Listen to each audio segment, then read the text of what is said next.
CC, you played, I covered. Let me start with you. What was your reaction when you heard this from Cam Newton?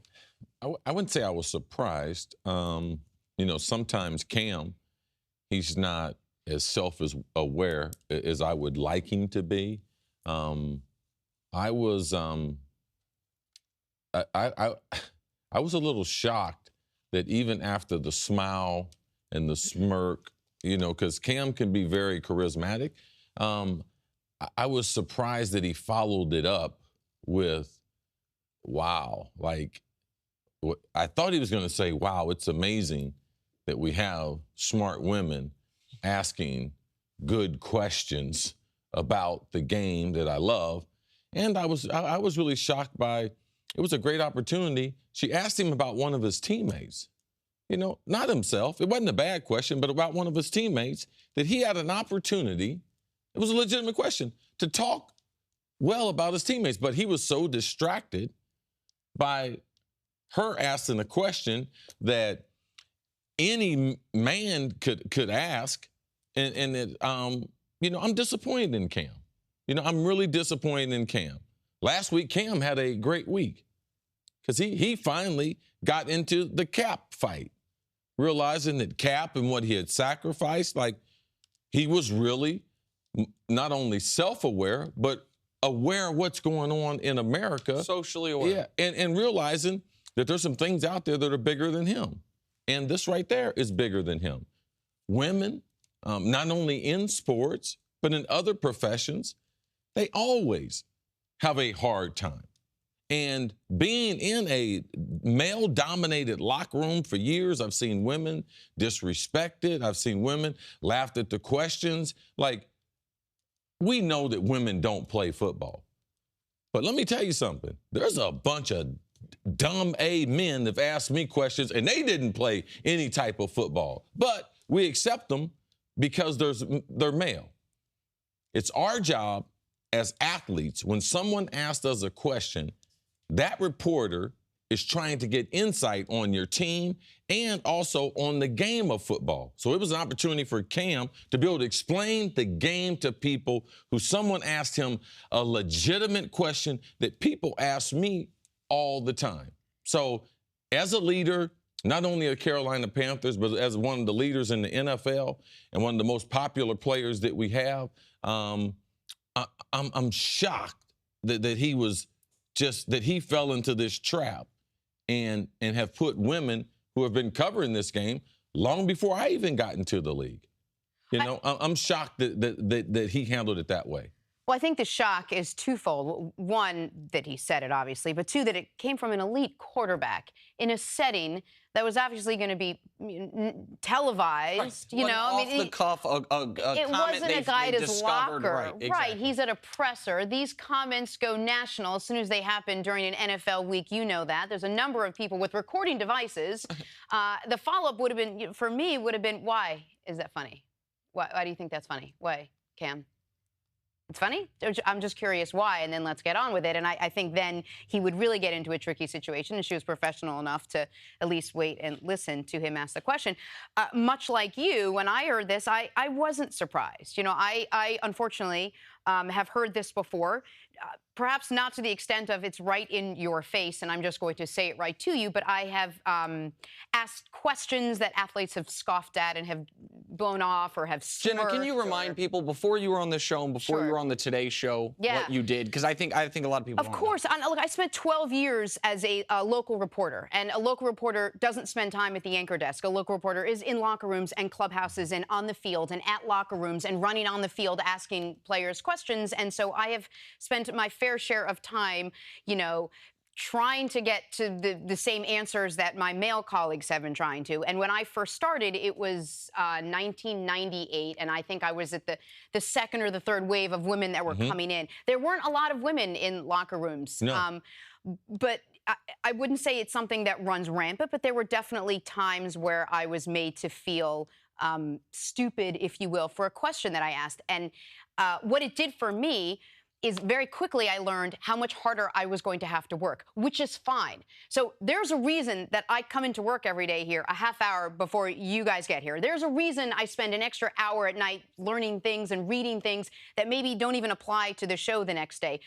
There's a very small margin of error for women when it comes to this kind of stuff. I make a mistake and it is highlighted, rightfully or wrongfully. You know, someone like CC makes a mistake, it's quickly corrected, we move on, no one even thinks about it again.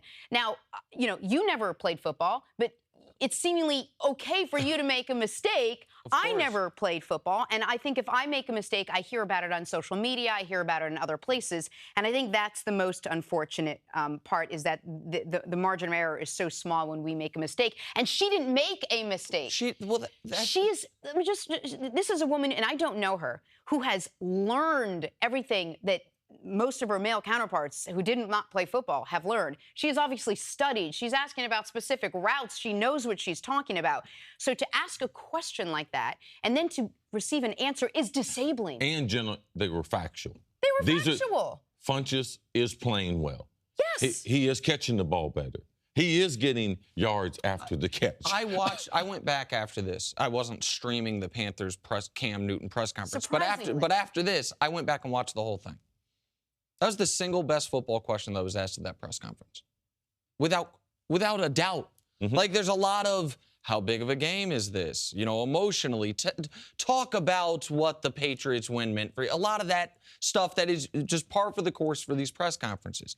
And Jenna, you raised a very important point, which is I am given an authority to talk about all sports purely because I'm on television and I'm a male. I played nothing at a high level. Now, I pride myself on the fact that this is what I've wanted to do since I was little. I started studying at a young age. I was singularly focused. But you know who else that applies to? Because I read this last night as well. Jordan Rodriguez. She was 15 years old, watched the Boise State amazing Fiesta Bowl against Oklahoma, watched the Statue of Liberty play, said, as many of us did at the time, I've never seen that before. She decided, I want to learn about that, and has dedicated herself to this craft. And it is, for viewers out there, which are overwhelmingly male, I do understand this.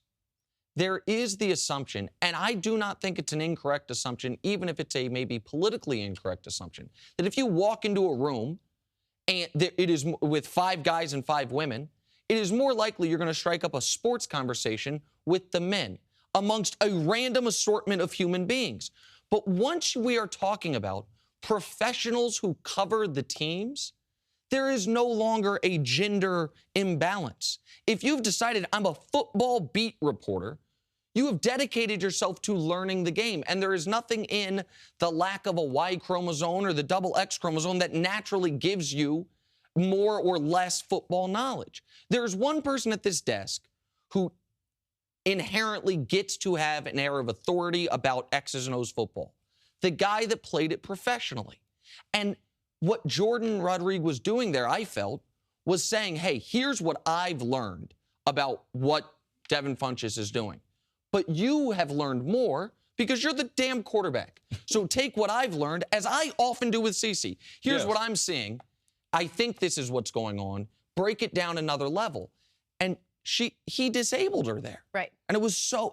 And to your point, the one thing that I don't ever want to do in a locker room is make the story about me, ever. I'm there with the exact same to-do list as everyone else in that locker room or clubhouse. I have information I want to gather. I watch the same game you guys all watched. I have similar questions, and I'm prepared and ready to go about doing my job. The minute you're met with that kind of answer, when I say you're disabled, I'm talking about the next thing that comes out of your mouth is going to be met with, was she trying too hard? What is she going to say? And now everyone's talking about her. And it's really unfortunate. And one thing, too, is this is not a college town. This is not, some Division II school. It's this is the NFL, and it's the best of everything. And we have the best reporters. We have the best beat writers.